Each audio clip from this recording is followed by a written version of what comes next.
ශ්‍රී ලංකාව ඇතුළේදී නීතිඥයෙක් වෙන්න පුළුවන් ක්‍රම 4ක් අද අපි කියලා දෙනවා. මේ ක්‍රම 4ම රජයේ පිළිගත්තු සුදුසුකම්, ඒ වගේම අපි කතා කරන ආයතන සියල්ලම රජයේ ආයතන. ඉතින් මේ සම්බන්ධයෙන් වැඩිදුර විස්තර දැනගන්න මේ වීඩියෝ එක අවසන් වනතුරු නරඹන්න. ඔයාලා තවමත් අපේ channel එක subscribe කරලා නැත්නම් channel එක subscribe කරන්නත් අමතක කරන්න එපා. ශ්‍රී ලංකාව තුළ නීතිඥයෙක් වෙන්න පුළුවන් ප්‍රධාන ක්‍රම 4ක් අපි මේ වීඩියෝ එක ඇතුළතදී කතා කරනවා. ඉතින් ඒ ක්‍රම 4 කතා කරන්නේ ප්‍රධාන සුදුසුකම් දෙකක් යටතේ. අපි බලමු ඒ සුදුසුකම් මොනවද කියලා.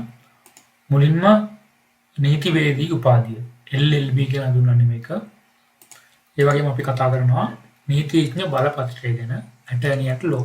ඉතින් මේ සුදුසුකම් දෙක යටතේ ප්‍රධාන ක්‍රම 4ක් හඳුනා ගන්න පුළුවන්. අපි බලමු නීතිවේදී උපාධිය ලබා ගන්න පුළුවන් ක්‍රම මොනවද කියලා මුලින්ම කොළඹ පේරාදෙණිය යාපනය කියන රජයේ විශ්වවිද්‍යාලවල උපාධි හදාරන ශිෂ්‍යයෙකුට නීතිවේදී උපාධිය ලබා ගන්න පුළුවන්. ඒ වගේම ශ්‍රී ලංකා විවෘත විශ්වවිද්‍යාලයෙන්ුත් නීතිවේදී උපාධිය ලබා ගන්න පුළුවන්. ඊට අමතරව කොතලාවල ආරක්ෂක විශ්වවිද්‍යාලයෙන්ුත් නීතිවේදී උපාධිය ලබා ගන්න පුළුවන්. ඉතින් මේ ආයතන වලින් තමයි ලංකාව ඇතුළතදී නීතිවේදී උපාධිය ලබා ගන්න පුළුවන් ප්‍රධාන රජයේ ආයතන ටික.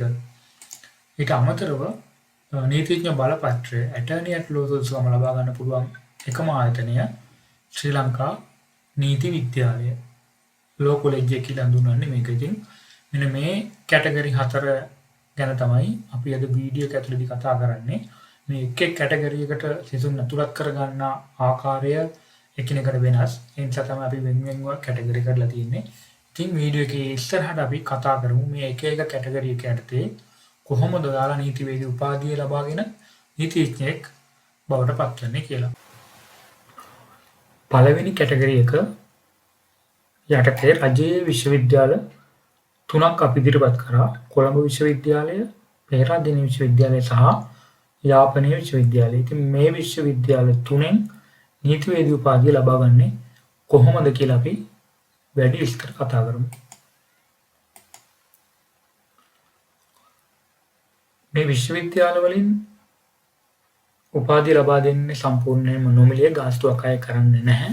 මෙතනදී බඳවා ගන්න ආකාරය තමයි උසස් පෙළ විභාගයේ ප්‍රතිඵල මත විශ්වවිද්‍යාල ප්‍රතිපාදන කොමිෂන් සභාව මගින් සිසුන්ව බඳවා ගැනීම සිදු කරනවා. මෙතනදී උසස් පෙළ විභාගයේ ඉසඩ් අගය මත පදනම්ව තමයි සිසුන්ව බඳවා ගන්නෙ. UGC එක මගින් ආයුධපත් කැඳවුවාට පස්සේ ඔයාට ආයුධම් කරන්න පුළුවන් ඔයා කැමති උපාධි පාඨමාලා වලට. ඉතින් ඒ විදිහටම තමයි මේ විශ්වවිද්‍යාලවල තියෙන නීතිවේදී පාඨමාලා වලට ආයුධම් කරන්නේ. මේ සඳහා අවශ්‍ය අවම සුදුසුකම් මොකක්ද කියලා බලමු. උසස් පෙළ විභාගය සමත් වෙන්න ඕනේ. එතනදී C2ක් සහ S1ක් අවම වශයෙන් තියෙන්න ඕනේ. ඊට අමතරව සාමාන්‍ය පෙළ විභාගයේදී ඉංග්‍රීසි භාෂාවට C සාමාර්ථයක්, මව් භාෂ, ඒ කියන්නේ සිංහල භාෂාව හෝ දෙමළ භාෂාවට C සාමාර්ථයක් ලබාගෙන තියෙන්න ඕනේ.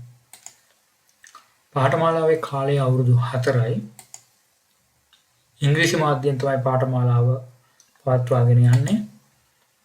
මෙහිදී උපාධිය හැදෑරුවාට පස්සේ ඔයාලට ලැබෙන සුදුසුකම තමයි නීතිවේදී උපාධිය LLB උපාධිය.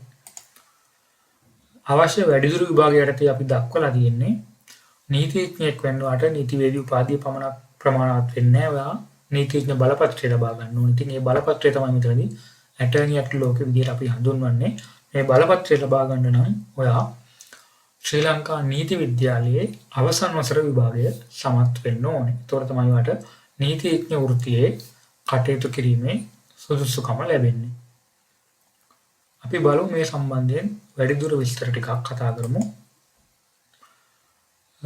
අපි බලමු කොහොමද ඉසඩ් අගය පහුගිය අවුරුද්දේ තීරණය වෙලා තියෙන කියලා නීතිය පාඨමාලාවට සිසුන් ඇතුළත් කර ගැනීමේදී මේ තියෙන 2024 උසස් පෙළ විභාගයේ ප්‍රතිඵල මත එක් දිස්ත්‍රික්කයෙන් තීරණය වෙච්ච කඩේ ඉසඩ් ලකුණ මෙතනදී කොළඹ විශ්වවිද්‍යාලයේ, පේරාදෙණිය විශ්වවිද්‍යාලය සහ යාපනීය විශ්වවිද්‍යාලයේ නීතිය පාඨමාලාව හදාරන්න අවශ්‍ය අවම ඉසඩ් අගය දාලා තියෙනවා මේ රතු පාට කොටුව ඇතුලේ. ඊට අමතරව ආගේ දිස්ත්‍රික්කයේ මෙතන තියෙනවා. දිස්ත්‍රික්කයට අනුව කොච්චර ඉසඩ් අගයක් අවශ්‍යද කියලා ඔයාලට මෙතනින් තේරුම් ගන්න පුළුවන් වෙයි. සාමාන්‍යයෙන් කොළඹ විශ්වවිද්‍යාලයට 1.9ක් වගේ ඉසඩ් එකක් අවශ්‍ය වෙනවා. සමහර දිස්ත්‍රික්කවල ඒ අගය දෙකටත් වඩා වැඩි වෙලා තියෙනවා. ඊළඟට අපි බලමු මොන විෂයන් කරපුවාටද මේ විශ්වවිද්‍යාලවල නීතිවේදී පාඨමාලාවට අයදුම් කරන්න පුළුවන් කියලා. අපි මේ සටහන ගත්තේ විශ්වවිද්‍යාල ප්‍රතිපාදන කොමිෂන් සභාවෙන් 2025 අවුරුදු දිනකුත් කරපු ස්ටුඩන්ට් හෑන්ඩ්බුක් එක අනුව මෙතනදී විෂයන් ටික දීලා තියෙනවා. අයන්න යටතේ තියෙන විෂයන් අතරින් විෂයන් 3ක් කරපු කෙනෙකුට නීති පාඨමාලාවට අයදුම් කරන්න පුළුවන්. ඒ වගේම තමයි අයන්නේ සඳහන් විෂයන් එකක් සමග ආයන්නේ සඳහන් විෂයන් දෙකක්. එහෙම නැත්නම් අයන්නේ සඳහන් විෂයන් දෙකක් සමග ආයන්නේ සඳහන් විෂයන් එකක් කරපු කෙනෙකුටත් මේ සඳහා අයදුම් කිරීමේ හැකියාව තියෙනවා. ඉතින් බලන්න ඔයා කරන විෂයන් අනුව අයදුම් කරන්න පුළුවන්ද කියලා මේකෙන් තීරණය කරගන්න පුළුවන්. ඒ වගේම O level කරලා A level කරන්න බලාපොරොත්තු වෙන කෙනෙක් මේ වීඩියෝ එක බලනවා නම් ඔයාලා නීතිය ඉගෙන ගන්නත් ආසාවෙන් ඉන්නවා නම් ඔයාලා A level විෂයන් තෝරගනිද්දී නීතිය හැදෑරීමට කැමති කෙනෙක් මෙන්න මේ විෂයන් තෝරා ගන්න ඕනේ. ඉතින් ඒ කට්ටියටත් මේක මඟ පෙන්වීමක් වෙයි. දෙවෙනි කැටගරි එක තමයි ශ්‍රී ලංකා විවෘත විශ්වවිද්‍යාලයෙන් නීතිවේදී උපාධිය ලබා ගැනීම. අපි බලමු කොහොමද විවෘත විශ්වවිද්‍යාලයෙන් නීතිවේදී උපාධිය ලබා ගන්න කියලා. මෙතනදී කාස්තු අයිකිරීමක් සිදු කරන මේ උපාධි පාඨමාලාව හදාරන්න බඳවා ගන්න ආකාරය තෝරා ගැනීමේ විභාගයක් මගින් තමයි මේ සඳහා බඳවා ගන්නේ. විභාගය පවත්වන්නේ ශ්‍රී ලංකා විවෘත විශ්වවිද්‍යාලය මගින්මයි. අවශ්‍ය සුදුසුකම් උසස් පෙළ විභාගයේ ඕනෑම විෂය ධාරාවකින් එකවර විෂයන් 3ක් සමත් වෙලා තියෙන්න ඕනේ. ඒ වගේම පැරණි විෂය නිර්දේශය යටතේ උසස් පෙළ කරපු කෙනෙකුට විෂයන් 4ම සමත් වෙන්න ඕනේ. ඒ විෂයන් 4න් 3ක් අනිවාර්යෙන් එකවර සමත් වෙලා තියෙන්න ඕනේ. ඒ වගේම තමයි ශ්‍රී ලංකා විවෘත විශ්වවිද්‍යාලයේ SLQF දෙක මට්ටමේ හෝ ඊට ඉහළ පාඨමාලාවක ක්‍රෙඩිට් 30ක් සම්පූර්ණ කරලා තියෙන කෙනෙකුටත් විවෘත විශ්වවිද්‍යාලයේ නීතිවේදී උපාධියට අයදුම් කරන්න පුළුවන්. මේ කියපු සුදුසුකම් වලට සමාන හෝ ඊට ඉහළ සුදුසුකමක් විශ්වවිද්‍යාල සනාතන සභාවෙන් පිළිගන්නවා නම් එහෙම කෙනෙකුටත් මේ සඳහා අයදුම් කරන්න පුළුවන්. පාඨමාලා කාලය අවුරුදු 4යි. මෙතනදී සිංහල, දෙමළ සහ ඉංග්‍රීසි කියන මාධ්‍ය තුනෙන්ම පාඨමාලාව පැවැත්වෙනවා. උපාධිය හැදෑරුවට පස්සේ වලට නීතිවේදී කියන සුදුසුකම ලැබෙනවා. අවශ්‍ය වැඩිදුර විභාග යටතේ අපි ඇටර්නි ලෝ දක්වලා තියෙනවා. මෙතනදී ඔයාලට නීතිවේදී උපාධියෙන් පමණක් අධිකරණයේ ඉදිරියේ නීතිඥයෙක් විදිහට පෙනී සිටින්න බෑ. ඒ නිසා ඔයා නීතිඥ බලපත්‍රය ලබා ගත යුතුයි. ඒ සඳහා ශ්‍රී ලංකා නීති විද්‍යාලයේ අවසන් වසර විභාගය ඔයා සමත් වෙන්න ඕනේ.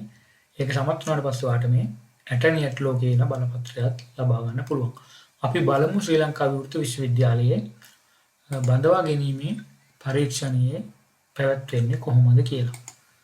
මුලින්ම අපි තෝරා ගැනීමේ විභාගයේ තියෙන පේපර්ස් මොනවද කියලා කතා කරන්නේ. මෙතනදී ප්‍රධාන පේපර්ස් 4ක් තියෙනවා. General Intelligence, General Knowledge, Comprehension Test, එතනදී භාෂා හැකියාව බලන්නේ සිංහල හෝ දෙමළ. ඊට අමතරව ඉංග්‍රීසි භාෂා හැකියාව. මේ හැම පේපර් එකකටම ලකුණු 100ක් ලබා දෙනවා. ඒ වගේම එක් පේපර් එකට පැයක කාලයක් පැය බැගින් ලැබෙනවා. ඒ වගේම එක් විෂය සමත් වෙන්න අවශ්‍ය අවම ලකුණු ප්‍රමාණයක් මෙතන වගුවේ දීලා තියෙනවා. General Intelligence විෂය සමත් වෙන්න 120ක් ලබා ගන්න ඕනේ. General Knowledge 10යි. අවබෝධයේ ප්‍රශ්න පත්‍රය Comprehension 20යි. ඉංග්‍රීසි භාෂාවට 20ක් අවම වශයෙන් ලබා ගන්න ඕනේ. මෙතන General Intelligence කියන්නේ බුද්ධි පරීක්ෂණය. General Knowledge කියන්නේ සාමාන්‍ය දැනීම. Comprehension කියන්නේ අවබෝධය, භාෂා භාවිතය. ඊට අමතරව ඉංග්‍රීසි භාෂාව. ඒ වගේම ශ්‍රී ලංකා විවෘත විශ්වවිද්‍යාලයේ ප්‍රාදේශීය මධ්‍යස්ථාන රට පුරාම තියෙනවා. ඉතින් මෙතනදී එක් පළාත් යටතේ ප්‍රධාන රීජනල් සෙන්ටර්ස් තියෙනවා. ඉතින් මේ හැම රීජනල් සෙන්ටර්ස් එකටම සිසුන් බඳවා ගන්නවා. එක් රීජනල් සෙන්ටර් එකට බඳවා ගන්න සිසුන් ප්‍රමාණය තමයි මේ වගුවෙන් දීලා තියෙන්නේ.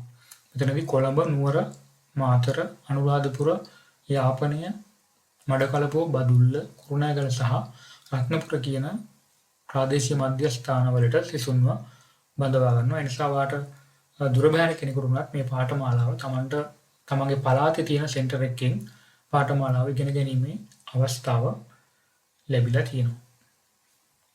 තුන්වෙනි කැටගරි එක තමයි කොතලාවල ආරක්ෂක විශ්වවිද්‍යාලයේ යටතේ නීතිවේදී උපාධිය ලබා ගැනීම.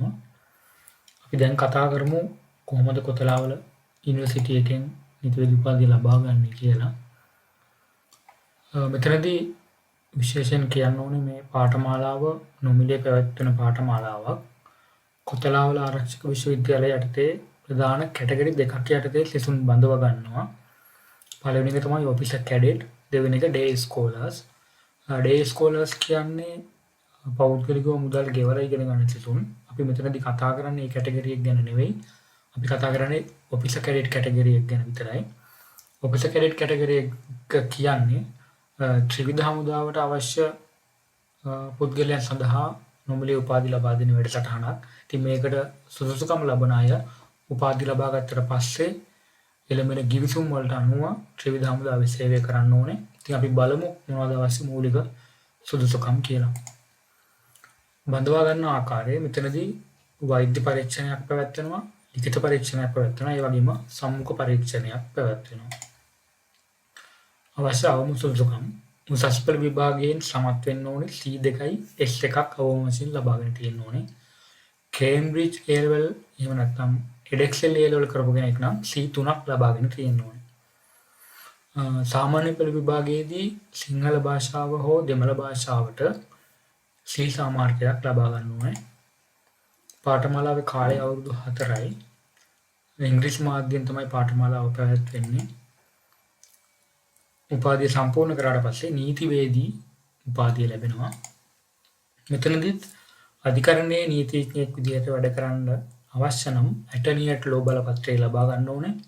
මේක ලබා ගන්න නම් ශ්‍රී ලංකා නීති විද්‍යාලයේ අවසාන වසර විභාගයේ සමත් වෙන්න ඕනේ. අපි බලමු මොන විෂයන් කරපු සිසුන්ටද කොතලාවල විශ්වවිද්‍යාලයේ නීතිවේදී උපාධිය අරගෙන කරන්න පුළුවන් කියලා.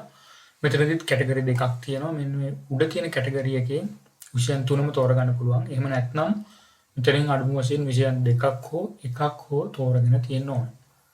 ඒ වගේම ඉතිරි විෂයන් ටික තෝරගන්න ඕනේ මෙන්න මෙතන තියෙන ලයිස්ට් එක. ඔය විදිහට විෂයන් තෝරගත්තු කෙනෙකුට තමයි ශ්‍රී ලංකාවේ කොතලාවල ආරක්ෂක විශ්වවිද්‍යාලයේ නීතිවේදී උපාධිය පාඨමාලාවට අයදුම් කිරීමේ හැකියාව ලැබෙනවා. හතරවෙනි කැටගරි එක තමයි ශ්‍රී ලංකා නීති විද්‍යාලය. මේ තමයි ශ්‍රී ලංකාවේ නීති අධ්‍යාපනයේ ප්‍රධානම ආයතනය. ඉතින් අපි කතා කරමු නීති විද්‍යාලයෙන් කොහොමද ඇටර්නි ඇට් ලෝ සුදුසුකම ලබා ගන්න කියලා.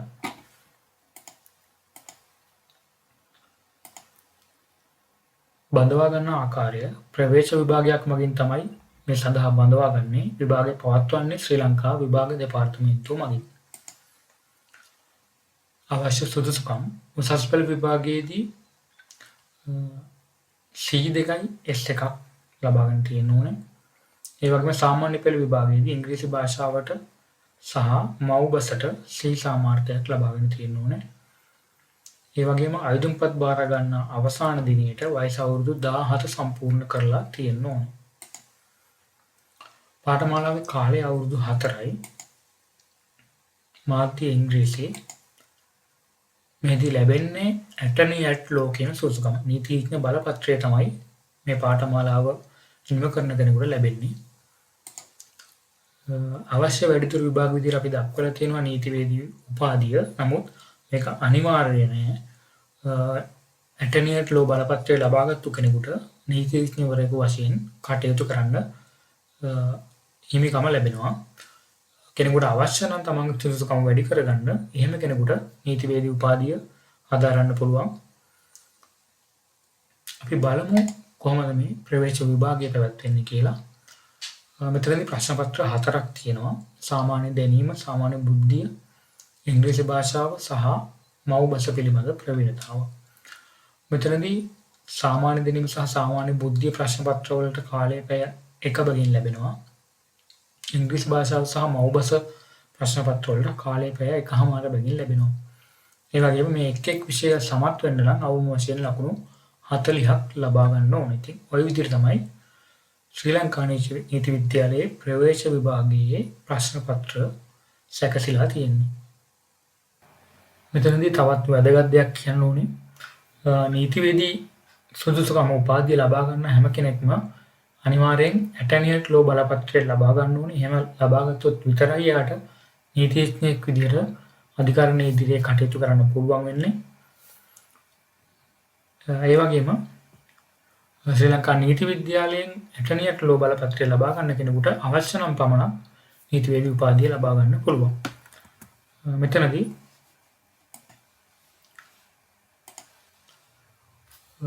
නීතිවේදී උපාධිය රජයේ විශ්වවිද්‍යාලයකින් හෝ පෞද්ගලික විශ්වවිද්‍යාලයකින් හෝ නීතිවේදී උපාධිය ලබා ගන්න කෙනෙකුට ශ්‍රී ලංකා නීති විද්‍යාලයෙන් ඇටර්නියට් ලෝ බලපත්‍රය ලබා ගන්න පුළුවන්. අපි මෙතනදී පෙන්눔 කරලා තියෙන රජයේ විශ්වවිද්‍යාලයකින් වා නීතිවේදී උපාධිය ලබා ගත්තොත් ශ්‍රී ලංකා නීති විද්‍යාලයේ අවසන් වසර විභාගයට කෙලින්ම සම්බන්ධ වෙලා ඒක සමත් වුණොත් මේ බලපත්‍රය ලබා ගන්න පුළුවන්.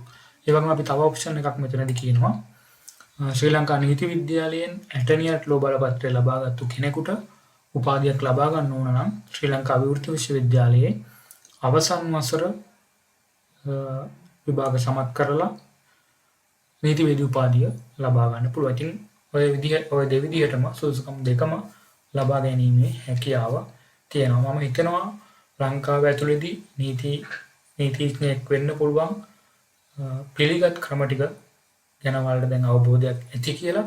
ඒ වගේම තමයි මේ එක් පාඨමාලාවලට අයදුම්පත් කැඳවන කාලවලදී අපි වෙනම වීඩියෝ ගෙනල්ලා වලව දැනුවත් කරලා තියෙනවා. ඒ වගේම ඉදිරියේදී පාඨමාලා ගැසට් වුණාම අපි ඔයාලට ඒ පිළිබඳව අපේ වීඩියෝ සරහා දැනුම් දෙන නිසා අපේ channel එකත් එක්ක දිගටම එකතු වෙලා ඉන්න. එහෙනම් අපි මේ වගේම වීඩියෝ එකකින් නැවත හමු